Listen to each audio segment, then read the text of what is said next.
Të nderuar zonja dhe zotrinj, ju përshëndesim, ja ku jemi përsëri në emisionin e radhës të ciklit Rënjetona.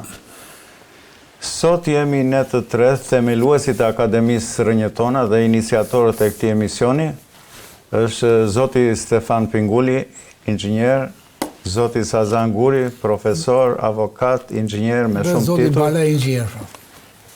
Edhe unë. Sot do të flasim për një temë tepër të rëndësishme, sepse në fundit, të gjitha këto vlera që promovojmë ne, vlerat e jashtëzakonshme që ka ky kombi ynë, pra vlerat historike, arkeologjike, gjuhësore, vlerat sportive, bukurit natyrore, bukurit njerëzore, se jemi mbajtur dhe si kombi bukur o zoti Guri. Ai gjeologu i famshëm Buae thoshte që shqiptarët janë njerëzit më të bukur të perandorisë osmane. Po dhe ky është një atraksion i jashtëzakonshëm. Se kam qenë njerë me një italian rastësisht te bloku ulur, e duke kaluar aty zoti Pingulli te bloku vajzat të pispillosura, bukur kështu natyrisht dhe të bukura se janë të bukura shqiptarët. Ai tha, si nuk pash një mesatare, po të gjitha janë super tha. Si duket këtu zoti tha, pas ka bërë një diçka të mrekullueshme dhe edhe rinte shikonte kështu i mrekulluar. E kanë fjalën, domethënë një nga vlerat, domethënë përveç bukurive natyrore, janë dhe bukuritë njerëzore. Të gjitha këto, duke përfshirë dhe mitet, historinë, mitologjinë e tjera, heronjt, përbën një atraksion të jashtëzakonshëm turistik, përbën një kuriozitet shumë të madh të njerëzve që vinë dhe kanë tendencën ta vizitojnë këtë vend. Dhe kjo përkthehet pasaj në ato të mirat materiale që përfiton ky kombi ynë, në ekonomi, të gjitha përkthehen në ekonomi. Shiko, më ka bërë përshtypje njerë në një libër zoti Guri, të nderuar miq, zoti Pingulli, që e ka shkruar një holandeze, një grua që ishte e dashuruar me Bajronin. E dashuruar me Bajronin dhe vente në gjithë itinerarin e Bajronit në Greqi dhe donte të vinte në Shqipëri. Dhe i sugjeruan në Greqi, thanë, mos shko në Shqipëri, ku do vesh në Shqipëri? Domethënë pash aty dhe ajo thoshte vetë, pash një xhelozi të jashtëzakonshme që unë të vizitoja Shqipërinë në gjurmët e Bajronit. Dhe pastaj tha erdha në Shqipëri dhe u zgënjeva tha në ato që më kishin thënë ata, po u mrekullova tha në mikpritja jashtëzakonshme e popullit shqiptar. Që do ta themi, ajo mikpritja jon zoti Pingulli të nderuar miq, është fantastike në botë, mund të jetë kështu. Unike në botë. Doja të prekja një diçka të vogël që kam parë në media këto ditë, nuk e merja dot me mend zoti Pingulli, Guri të nderuar miq, që në muzeun e Vjenës ishin armët për krenarje Skënderbeut dhe nuk ishte përkatësia etnike e Skënderbeut, nuk ekzistonte, duke qenë se ajo më përpara ka qenë që Skënderbeu shqiptar, albanez, ka qenë më përpara është hequr. Kjo është një pikpyetje tepër e madhe, si mund të hiqet përkatësia e këtij, kur atë kërkojnë si fqinjt verior, si fqinjt jugor, e kërkojnë ta përvetsojnë, domethënë prejardhjen e tij. Dhe më pëlqyen ata, bravo i qoftë, i përshëndesim ne si akademi ata dy gazetarët që bën atë peticionin, bën kërkesën që aty të shënohet olla Skënderbeu, nga është ky Skënderbeu. Dhe më në fund është shkruar që Skënderbeu shqiptar. Edhe njerë ne i përgëzojmë ata, ishte një ndërmarrje shumë e bukur, po nuk e imagjinoja dot që mund të ishte ashtu. Më vjen rënd që nuk kanë vajtur ta shikoj njëra atë muzeu, s'kan patur mundësi, po do të shkoj ta shikoj. Ne kemi shqiptar këtu që kundërshtojnë. Po, kur thot zoti Pingulli, kemi shqiptar që kundërshtojnë, që është e pafundme. Që e quajnë si diçka negative, atë që është një nga kolonat e kombit tonë dhe është një atraksion i jashtëzakonshëm dhe një pikë dinjiteti shumë e madhe e kombit tonë. Do të thënë tuaj, këta janë pasardhë të Skënderbeut. Po si mund ta edhe shposh, si mund ta kundërshton? Kuraj shumë e kërkojnë dhe tuaj, urdhë zoti Guri. Jo, para se të japim fjalën zotit Pingulli. Sigurisht, me që diskutove për figurën e atij personi që na mbledh, që na bashkon. Po. Dhe jo rastisht është në qendër të një qyteti qendër të Shqipërisë. Dhe në qendër të sheshit Skënderbeu. Po.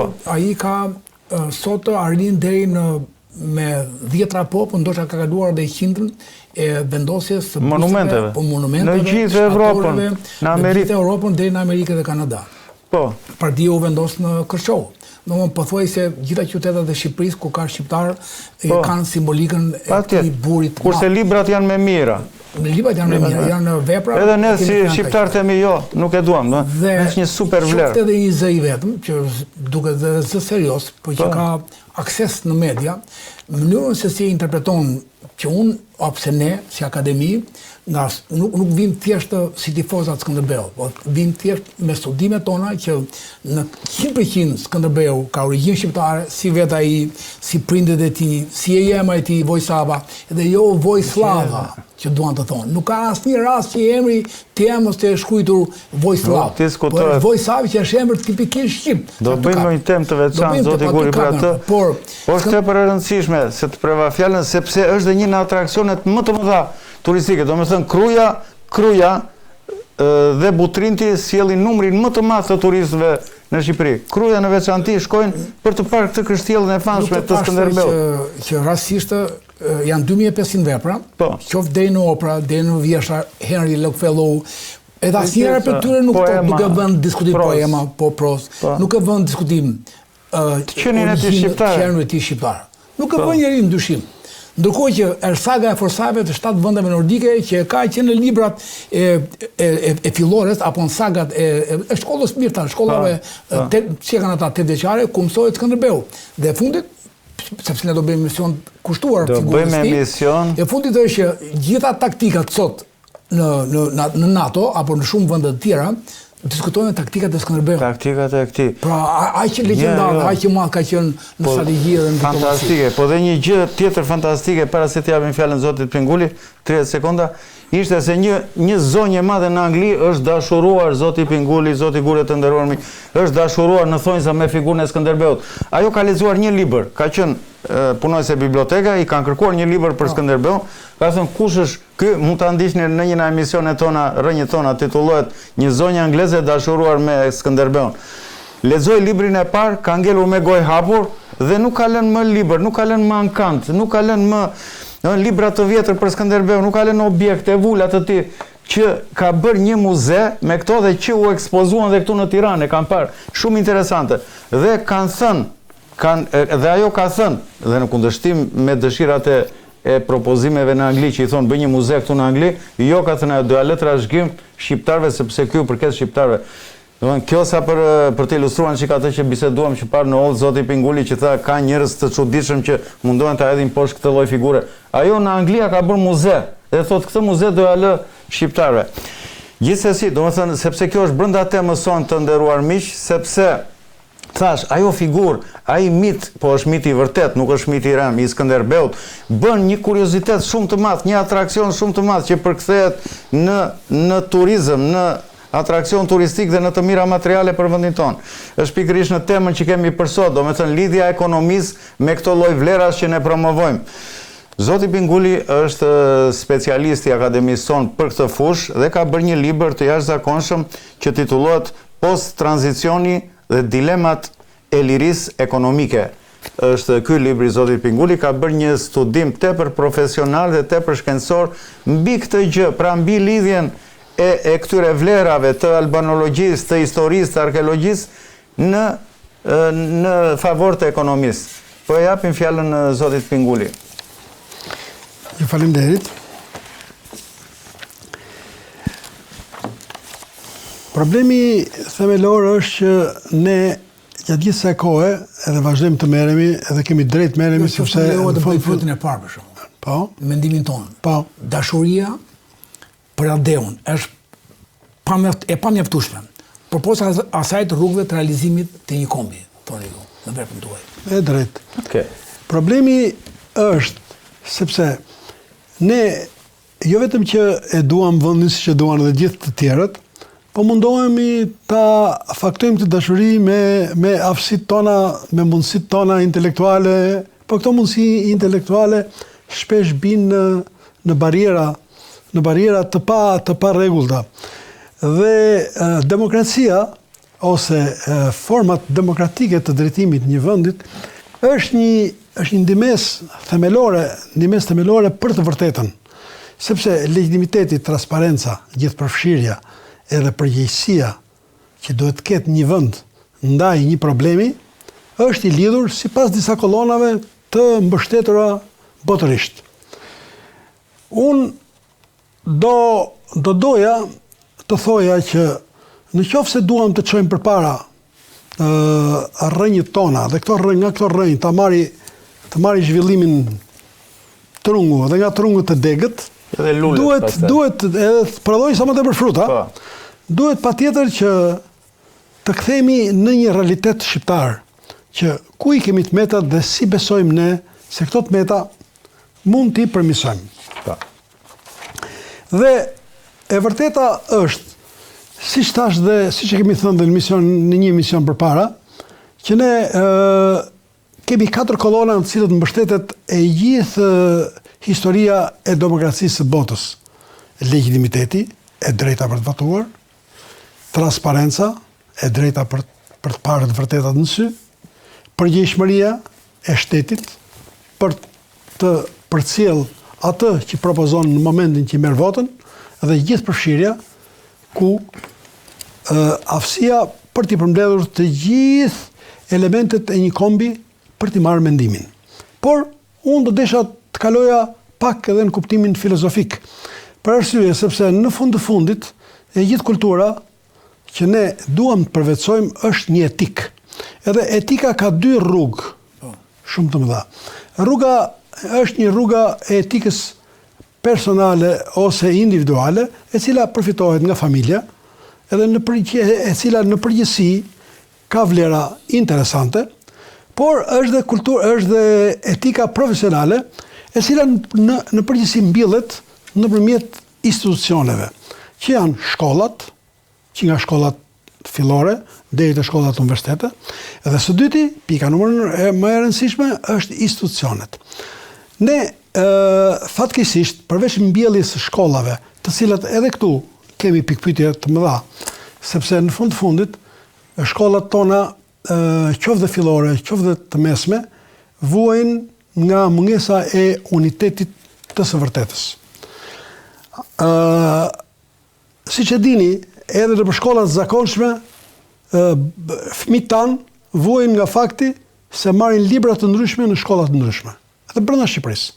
Pa lidhje me Kosovën, që s'kemi të unifikuar as abetaren edhe as gjëra të tjera. Gjithë janë pjesë të një etike që i mungon Shqipërisë, e cila ka nevojë për një drejtpeshim. Dhe e vërteta është që universiteti, si një nga prodhuesit më të mëdhenj të kësaj kulture etike ose të kësaj kulture të përgjithshme, është sot edhe ky është i deformuar her pas here në funksion të interesit financiar dhe jo në funksion të disa elementeve e cila kultura prevalon, por dhe patriotizmi brenda tij në shkollë është çështje shumë e rëndësishme që për të mbjellur atë që njerëzit ndjejnë historikisht. Por me lejo të bëj një pyetje. Po. Juve jeni ndër më të vjetrit në Akademinë Rejnë tona dhe edhe me shumë tjerë, po ju kemi edhe në rolin e një ideologu të kësaj akademie.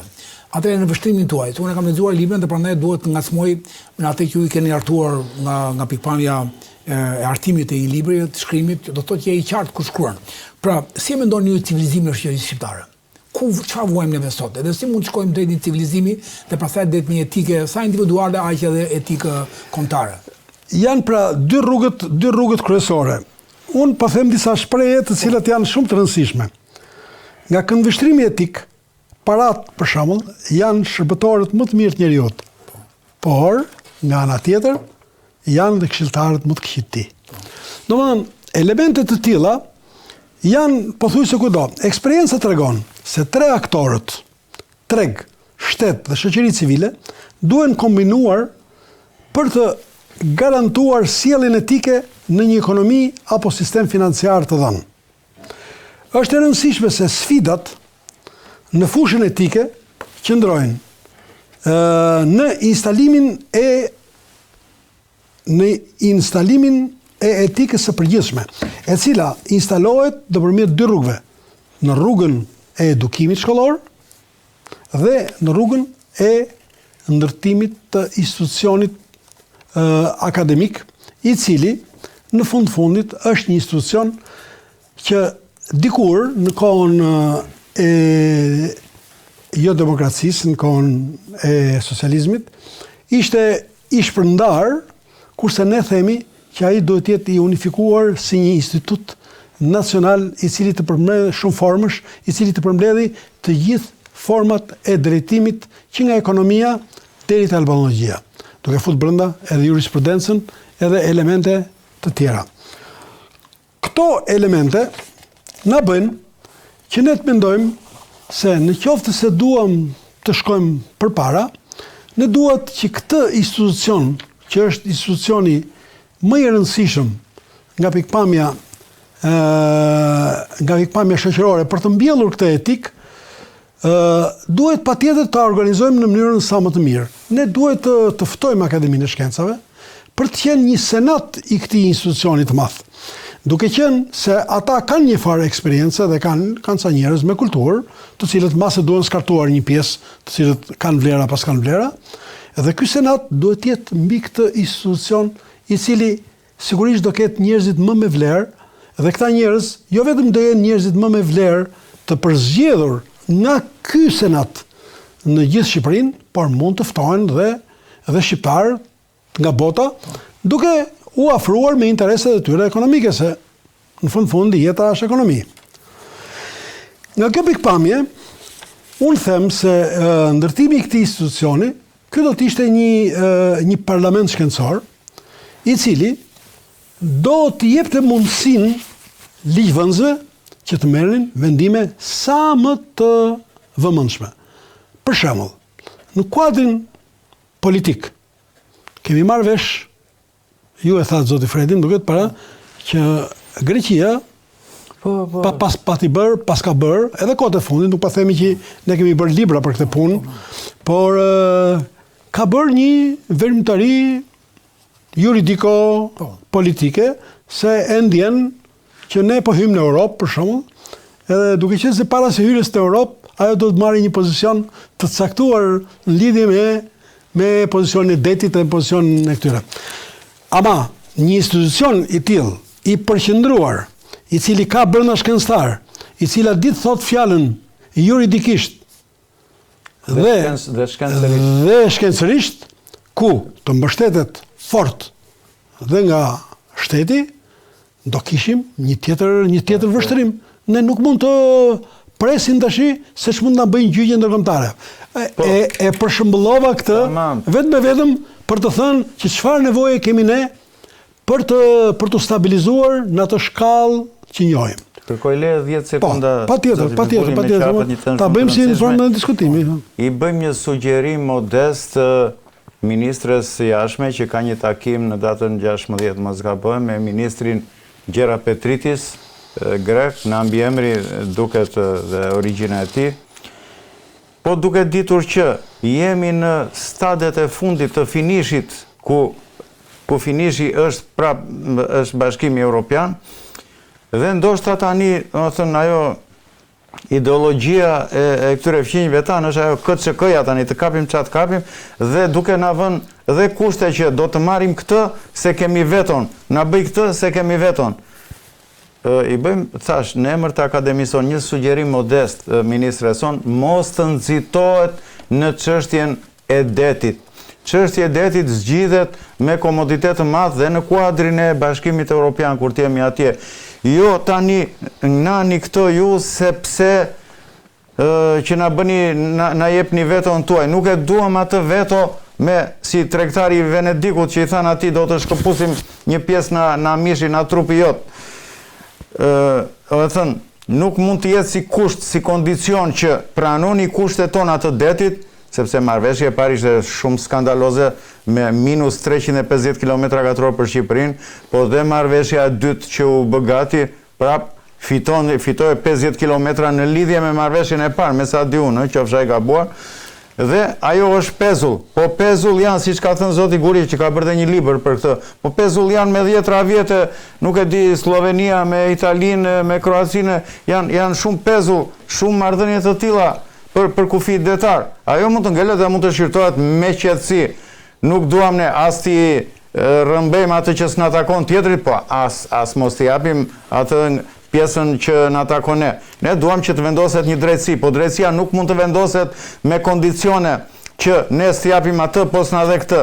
Prandaj i themi, unë kam besim se zonja duket një grua shumë dinjitoze, edhe intelektuale rase tamam, dhe them që nuk do bjeri në ato lloj kurthe të shpejtësisë, hajta mbyllim të punë që të japim atë. Jo, kemi shumë probleme dhe tjera për të ashtu.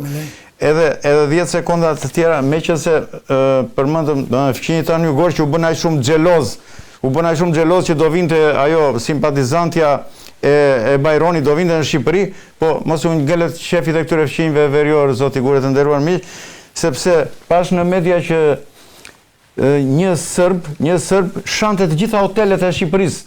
Do me thënë, atje ku reklamohen hotelet, si është ai mekanizmi që jepet ajo përshtypja për hotelet, ishte dikush që i shante të gjitha hotelet dhe u zbuluaj që ishte një sërb që kishte vajtur kastilen në gjitha hotelet dhe, do me thënë, shiko, xhelozia për turizmin, lufta për kjo, është pikërisht ajo që ngrëm ne sot në këtë emision, por shiko se ça negativitete që formohen nga këta.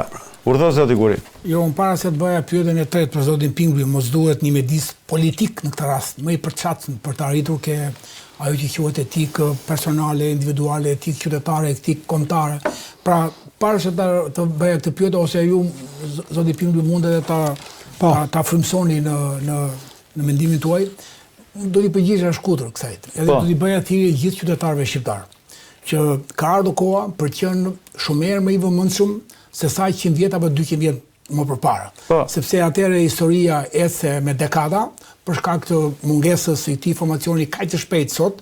Tani historia ecën me vite dhe ti brenda 10 vjeçari mund të presësh ndryshime të mëdha në kombin tënd. Për shembull, sot është një vendim i Këshillit të Ministrave kur nga zoti Rama, ju e thatë me të vërtetë që zonja Skiropali një zonjë nderuar edhe nga gjitha kam respekt personalisht, por nuk është çështje e ministrit jashtëm, kjo është çështje e kryeministit të vendit, i cili çon në Hag një dakordsi.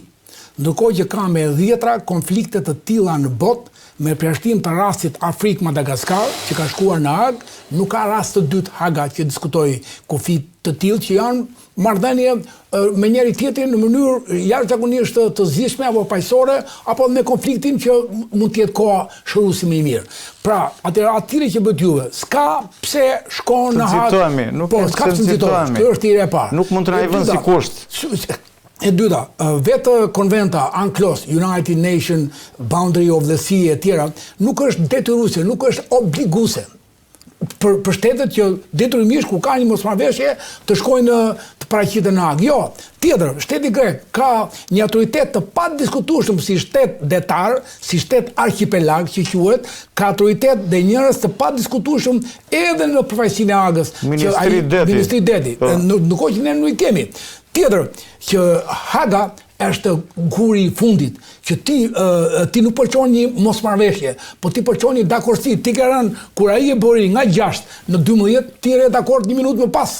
Kur ai kërkon ta masi nga Korfuzi që duhet ta mase, po e mat në ishin Othonoi, ti ke rënë dakord për bërë një matje të pabarabartë midis një ishulli të pabanueshëm, që sot ai po e kthen në të banueshëm, që të jetë krahasueshëm me kufirin ton stabil kontinental nga Karaburuni deri në Sarand, dhe humbja që bën shteti shqiptar në det është 324 km2, që do të thotë po aq ajër, që do të thotë po aq brenda ujit dhe që do të thotë po aq nën tokë.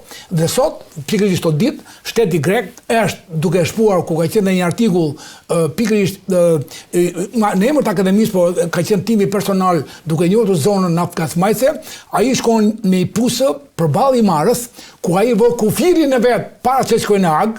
E kuptoni shqiptar apo jo? E kuptoni apo jo? Do mbushin në ditë apo jo? Ju drejtohen me keqardhje të mëdha. Shkon në Hag duke paravendosur kufirin e vet. E je di shumë mirë që aty nuk ka naftë.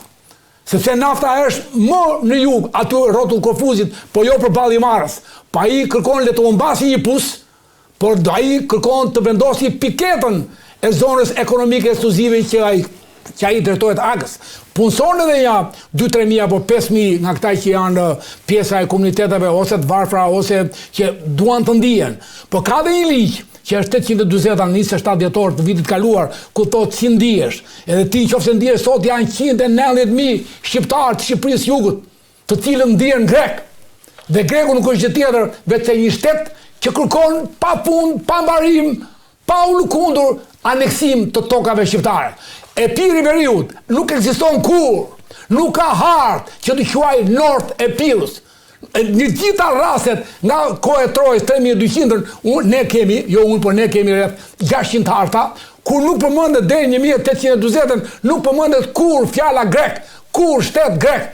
Dhe ashtu si bëri Athin-Spart dhe zgjeroi lidhjen e Athin-Spartës dhe kohën helenike, pastaj u zhduk në mesjet dhe prandaj duhet Epiri që të kompensojë këtë mesjet, të hershme, të vonshme apo të mesme, dhe vjen sot 1820 bërë shtetin grek, nga një shtet i vogël rreth Naples, rreth Manit, rreth Peloponezit, arrin që të vijë deri në kufi me ne në Qamëri, që duket bu ata dhe kërkon Epirin e veriut në Shkumbin, ai tjetri në veri kërkon të vijë deri në Shkumbin dhe ai, ku është shqiptari, asgjë kundi. Vjen dhe këta nga Bangladeshi me vendim 35 qendra që do krijohen dhe Shqipëria është askushi, askund dhe praske. Kështu që kjo është shumë e rëndë, prandaj të jenë të vëmendshëm jo në kuptimin e akmarrës, po në kuptim prandaj duhet ajo që thotë zoti Pingulli, një përgatitje e një mjedisit të përshtatshëm politik, e një ndrimi komplet të një etike, qoftë kombëtare, qoftë qytetare. Prandaj zoti Pingulli, fjala për ju, më fal se mora shkas nga ju se s'kisha ndërmend bëja këtë. Duke u konsultuar gjithmonë me specialistë.